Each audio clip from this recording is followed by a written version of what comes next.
আসসালামু আলাইকুম রহমতুল্লাহ।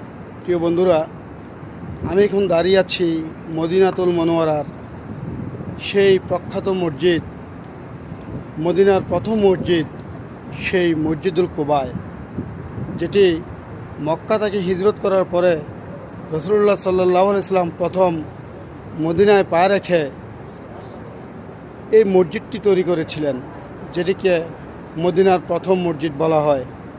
যে মসজিদে 2 রাকাত নামাজ পড়লে একটি উমরার সওয়াব পাওয়া যায়। প্রিয় বন্ধুরা, আজ আমি সেই মসজিদের সামনে দাঁড়িয়ে আছি। তো বন্ধুরা, আপনারা দেখতে পাচ্ছেন আমার পিছনে সেই মসজিদুল কুবা। আমি আপনাদেরকে দেখানোর চেষ্টা করছি মসজিদুল কুবা, মদিনার প্রথম মসজিদ, যেটি রাসূলুল্লাহ সাল্লাল্লাহু আলাইহি সাল্লাম মক্কা থেকে হিজরত করার পর মদিনায় পা রেখে এই মসজিদটি নির্মাণ করেছিলেন। এই হচ্ছে মসজিদুল কুবা। আসসালামু আলাইকুম ওয়া রাহমাতুল্লাহ।